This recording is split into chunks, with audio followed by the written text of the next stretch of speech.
Christian View, where we are discussing deadly distractions. You know, we've talked about leaving kids in hot cars to die, being distracted. We've talked about driving distractions, but now we're going to talk about the most deadly distraction in the entire world. Do you know what that is? Wait for it. You want me to say? Okay, drum roll. No. What distracts us from serving God? Yeah, that's it. Oh, there's so many things, Rebecca. So many things. And we can be even busy working for the Lord and completely distracted from what He has called us to do. I know. That's why it's so important for us to be able to hear His voice, His still small voice. Yeah. We're just so busy running, trying to please everybody, trying to do, you know, whatever we feel like we're wanting to do, fulfilling our own dreams instead of fulfilling what He has for us to do. We're going to be miserable people. Yeah. We're too busy trying to please God to listen to Him. Yeah, that's right. And that's deadly in itself. It is. Yeah. God, what's your opinion? It's the tyranny of the urgent. And, you know, Chuck Swindoll talks about that, and he said when we are so busy with our busyness that our quest for character is actually put on hold because we can't hear from God, like Rebecca was saying. And that's idolatry. It is. So focused on our goals and our plans and ourselves. That's why God has to wait till 3 o'clock in the morning. Yeah. When we're sound asleep to wake us up at 3 o'clock in the morning to have a conversation with us. Yeah. Yeah, it kind of reminds me of Mary and Martha, you know. Yeah, that's a good one right there. Jesus just hit her with truth and, you know, says she chose the more weightier matter, and that was to be there to hear the word, but she wanted to serve. And I think sometimes in the church we could be so busy trying to serve that we miss the real service. There's a story about John Maxwell about that, and he talks about his assistant, and he said that, you know, they were going in to set up for a conference, and his assistant, he noticed someone was trying to ask a question, somebody was trying to find out information, and the assistant kept telling people he couldn't help them right now. So he said he asked the assistant, why did you kind of shoo all those people off? And he said, you know, he said, well, I was focusing on trying to get ready for the work. He said, no, the people are your work. And sometimes we get so focused on the busyness in life that we forget our children, our family. That's our work, you know. The serving God is not about, you know, making sure that we have the best edifice or making sure we have all these things. It's about being available to people and making sure that we're being sensitive. Any distraction that keeps us from going to church, serving the Lord, whether it be, I don't have anything to wear. I just don't have anything to wear to church today, so I'm just going to stay home. Anything. I mean, not stayed home from church, but I've gone to my closet and said, But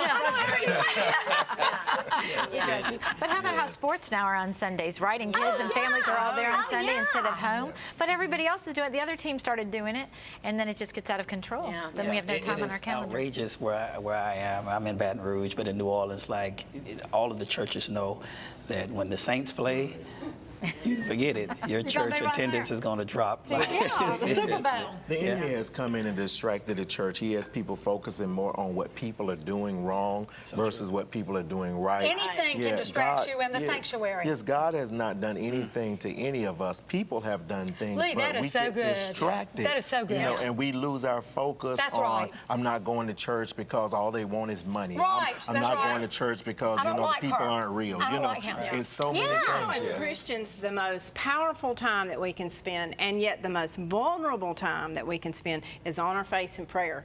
That's right. That's where we get our power. That's where we get our battery charge, and that is when the enemy will come and he will say, you know, you really should be doing something else. You know, you really should be working. It's like you think you've prayed for so long, and you look up, it's 1 minute, and you just feel almost like defeated, you know? And it's crazy like that. But I do think the enemy is the most there when you're trying to do that. That's why it's important to do it first thing in the morning before your feet even hit the ground. Because that's the first fruit to God anyway. But that way the devil has no authority. As I'm walking to go wake up my daughter or go to the bathroom for my routine, I put on that armor of God as I'm walking, and I review through those promises of God. And so we've got to gird ourselves up because it's easy to get distracted. I think we do have to schedule ourselves. I know I do.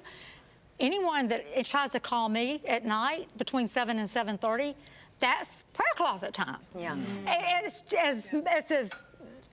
going to be there. 7 to sometime, if it's not at 7 o'clock, maybe 7:05. It's going to be between 7 or 7:30.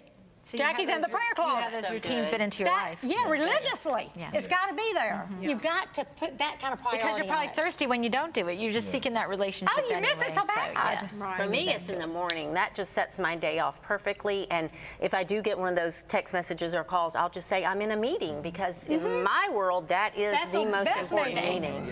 Yeah.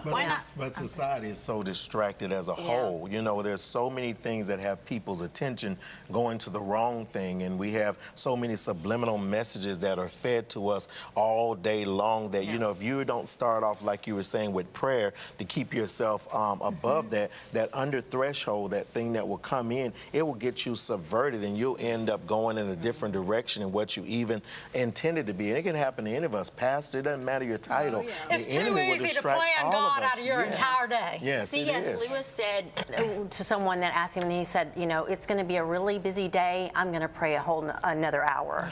Isn't that amazing? And I try to remember that so much when I think I've got all these things to do, that someone so effective as C.S. Lewis would say, well, that's more time. Well, that's I need to because pray. that way God can partner with us. He can elongate time. He can give us resources. He can help us take away the priorities that He doesn't want us to Right. focus on. Exactly. And then instead of these 30 things we thought we had to do, there's really only 10, plus the divine appointment we had to have. Yeah. And, you know, fill yourself up with the radio on, the Christian View on, those kind of things that fill us up. So it doesn't just become compartmentalized. How It's many part of our of you day. here in our audience start your day off in prayer?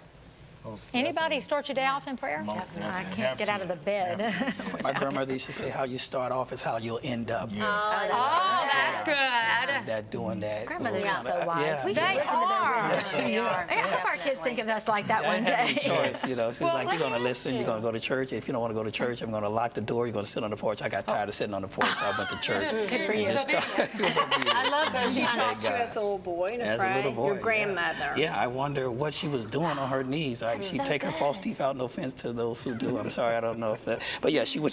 I remember, like this. I remember her taking her false teeth out, putting it on the nightstand, and getting on her knees. And I would get in the bed.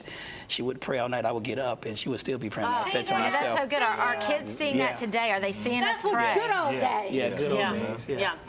So in the parable where Jesus talks about the seed and falling on the Yes, rock, yes. and then when it falls in the weeds and the weeds sprout up, Right. he's talking about the weeds in our life that Wow. sprout Yeah. up when we are not in the Word and choke Choke out it the out. good. Exactly. That's why we're putting them on the walls of our house and in our foyers and constantly talk about them so they're present. We got to, and you know me, every morning, first thing I do is start claiming Psalm 91 around my family, my kids, my church, the show. I have to start every day out with Psalm 91. Stay with us. We'll be right back. Gotta do